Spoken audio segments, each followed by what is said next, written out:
Hey comic fans, Dave here at Ground Zero. It's Wednesday morning, and that means it is time for your weekly look at what's new on the shelves at your favorite local comic book store. Now, as you've been watching these videos over the last few weeks, you know I've spent a fair amount of time talking about various behind-the-scenes problems facing the comics industry. We're talking paper shortages, bottlenecks at the printers, supply chain issues, all of which made it harder to get your favorite book to your local store. Well, I imagine you're about ready for some good news. And that good news is, if you had ransomware attack on your Comic Apocalypse bingo card, you just scored, because that's exactly what happened to Diamond Comic Distributors last week. Apparently a very successful ransomware attack shut down their website and pretty much halted their systems and stopped the flow of product from that distributor, making it harder for a lot of books to show up at your local store. Now, we've got DC Comics and we've got Marvel Comics, and they account for the biggest part of the comic industry, the biggest share, but no Image, no IDW or Boom or Valiant or Bad Idea or any of the other indie books that we love here. So, obviously kids, don't open up those emails from Arab sheiks or lonely housewives. Now, obviously, you gotta feel kind of bad for Diamond Comics. They have been absolutely pummeled these last 18 months, losing DC Comics last year, and then this year watching Marvel Comics sign an exclusive agreement with Penguin Random House. Either way, Diamond assures us that the spice will flow, so as soon as they find all the rest of those 3.5-inch floppies with their system details on it, they will get product back to stores, so stay tuned. Either way, that leaves us with Marvel and DC Comics, which unfortunately are not the comics that I generally get excited about and read, but we're going to do the best we can with what we got here. Now, I did actually read this book. Big surprise, obviously, as a Fantastic Four fan. It's a new miniseries starring Mama Grimm's favorite blue-eyed little boy. That, of course, is Benjamin Grimm, better known as The Thing. Now, obviously, I'm a sucker for the FF, but I got to say this book was delightful. Basically, this is a lot of fun, and nothing consequential, nothing super spectacular necessary here, just a good, fun story. So if you're looking for that kind of thing in comics, and you should be, well, this is probably the book that you want to check out, especially if you're me. What else came out from Marvel this week? Well, big news is Savage Avengers number 26. It's a milestone issue for Savage Avengers. You're probably thinking, what's so milestone-y about number 26? Well, this is the 20th consecutive issue that Dave opened up his shipment and said, wow, they're still publishing Savage Avengers? My kids are tired of that, but I think it never gets old. Let's see, other books from Marvel. Well, we got the new issue of The Amazing Spider-Man. Haven't read it, but it's a new writer that's actually been pretty popular at the moment, so this book has actually kind of gone up in sales. Probably not going up in sales is Eternals, because apparently you all did not like the movie. So gosh, if the movie's not good, why would anybody want to read the comic just because it's actually pretty good? Well, here, it's in. But the comic from Marvel that everybody is excited about, of course, is the new #1 issue of Venom. Now, what happened in the industry, obviously Donny Cates' run on Venom was spectacular and super well received. Well, he is gone now. He actually traded books with Al Ewing, because Donny Cates will now be doing the Incredible Hulk book, and Al Ewing and Ram V will be doing Venom. So Ram V, Al Ewing, that is a terrific team. So if you're into this kind of thing, and I know most of you are, Venom #1, it's here. And I have a lot of copies, as should every comic shop that you go to. So shouldn't be a problem getting a copy for you.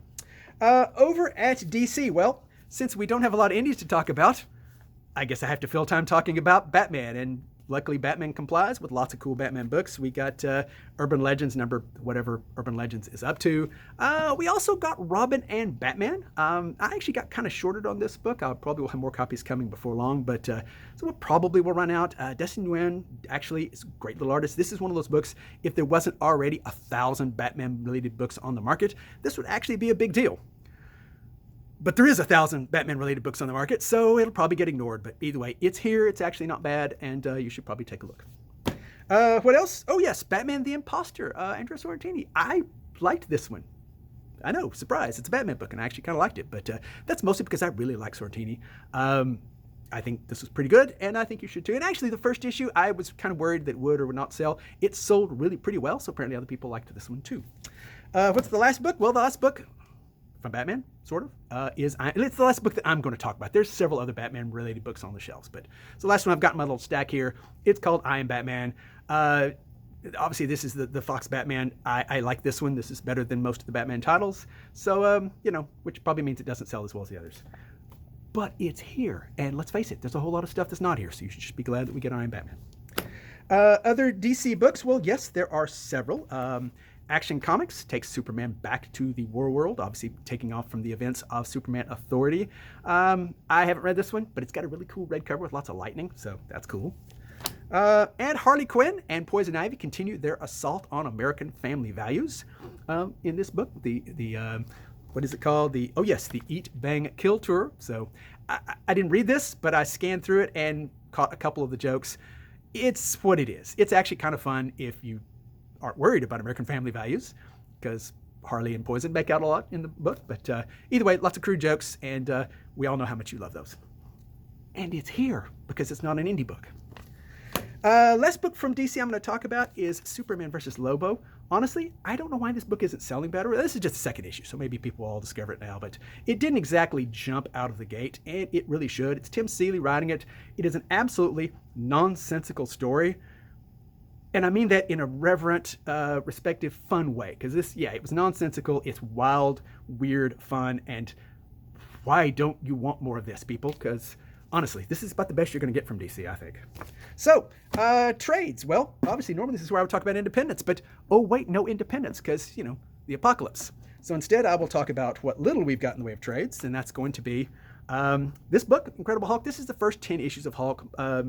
Marvel is doing these kind of Marvel Masterwork mini versions. They're just slightly smaller in trim size, and by slightly smaller, I mean, just a little smaller. So just a little smaller actually cuts the price down quite a bit. So if somebody you know needs a good, affordable way to get into the first few issues of classic Marvel Comics, these are great.